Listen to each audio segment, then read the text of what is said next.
पिछले कई दिनों से लगातार हम अलग अलग खबरें आपको बता रहे हैं, लेकिन कानाफूसी का एपिसोड आपके पास तक नहीं पहुंच पा रहा था। कारण कि जो बातें सामने से नज़र आ रही थी उसको कानाफूसी में क्यों रखना।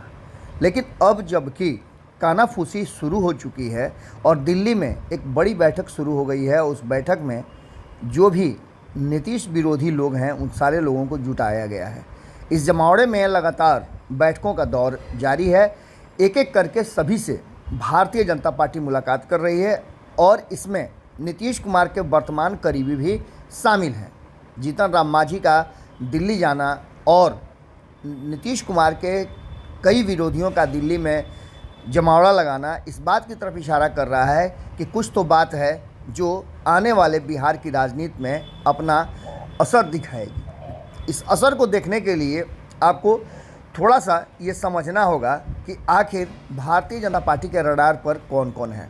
नीतीश कुमार को छोड़कर बाकी जो भी नीतीश कुमार के करीबी हैं उन सभी को भारतीय जनता पार्टी ने रडार पर रखा है। सबसे पहला नंबर आता है ललन सिंह का। ललन सिंह का इसलिए कि आपको याद होगा कि कई बार ये बात नीतीश कुमार दोहरा चुके हैं और अपना पल्ला छुड़ा चुके हैं।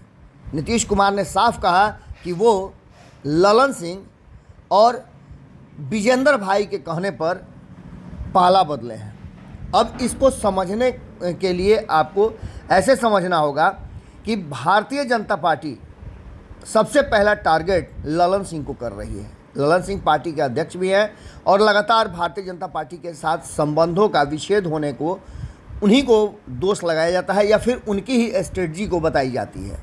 अब इसके पीछे और कई तरह की बातें कही जा रही है, लेकिन ललन सिंह के कारण बाकी के भी दो लोग इस रडार में कहीं ना कहीं उनकी भी अग्नि परीक्षा शुरू हो गई है।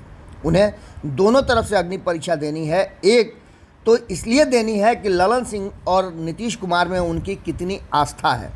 कैसे ये बात साबित करेंगे कि ललन सिंह और संजय झा के साथ साथ अशोक चौधरी में किसी तरह का कोई मनमुटाव नहीं है, कोई गैंगवार नहीं चल रहा है। ऐसा साबित करने वाले अक्सर फेल ही हुए हैं और उन्हें जदयू से बाहर निकलना पड़ा है। एक तरफ जहां ललन सिंह को कैसे 2024 के चुनाव में सांसद बनने से रोका जा सके, भारतीय जनता पार्टी इसका जुगाड़ कर रही है और उसके लिए सही जो उम्मीदवार हैं उसकी तलाश कर रही है।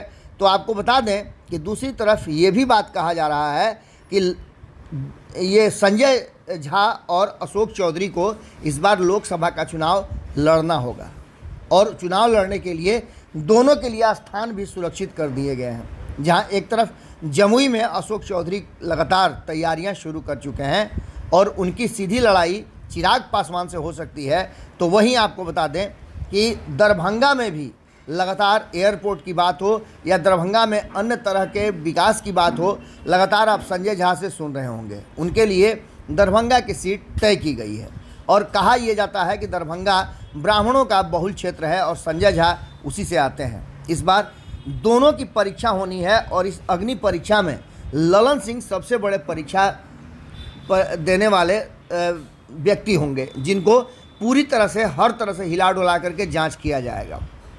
अब देखना दिलचस्प होगा कि भारतीय जनता पार्टी ने जो अपना रणनीति बनाया है, जो प्लान सेट किए हैं, उस प्लान में क्या कुछ सामने निकल करके आता है। याद होगा आपको कि 2019 के चुनाव में ये कहा जाता है कि आरसीपी सिंह ने ललन सिंह कैसे एमपी बने इस बात के लिए और उनको चुनाव जिताने के लिए कोई कोर कसर नहीं छोड़ा था और उन्होंने अध्यक्ष तो उस समय नहीं हुआ करते थे पार्टी के, लेकिन पार्टी के जो सबसे कहा जाता है कि सर्वोच्च नेताओं में से एक थे, नीतीश कुमार की सारी नीतियों का फैसला वही किया करते थे। उन्होंने पूरा डेरा डाल दिया था और अनंत सिंह की पत्नी को हराने के लिए हर वो काम किया था। आपको बता दें कि अब जबकि ललन सिंह और आरसीपी सिंह दोनों दो दल में हो गए हैं, दो फाड़ है, तो ऐसे में ललन सिंह के लिए बड़ी चुनौती होगी। एक तरफ जहां भारतीय जनता पार्टी हर हाल में ललन सिंह को सबक सिखाना चाहती है, वहीं दूसरी तरफ कई लोगों को निमंत्रण भी मिल चुका है, जिसमें से आरसीपी सिंह पहले है। उसके अलावे आपने देखा होगा कि अमित शाह ने भी ये बात बता दिया कि नवादा से कौन चुनाव लड़ेगा और नवादा से इस बार भारतीय जनता पार्टी के लड़ने की पूरी संभावना व्यक्त की जा रही है। तो ऐसी स्थिति में आप समझ सकते हैं कि मुंगेर का क्या होगा और अन्य इन दो नेताओं का अग्नि परीक्षा कैसे होगी। जुड़े रहिए भारत लाइव के साथ, अगली खबर में जल्दी ही मुलाकात होगी। अगर ये वीडियो पसंद आई और वह बिहार के राजनीति और बिहारियत से सरोकार रखेनी तो सब्सक्राइब बटन दबा के चैनल के सब्सक्राइब कर ली। ओजे एगो घंटी बा, ओकरा बटन दबा देला से कुल सटीक और मारक खबर रुआ मुफ्त में मिल जाई।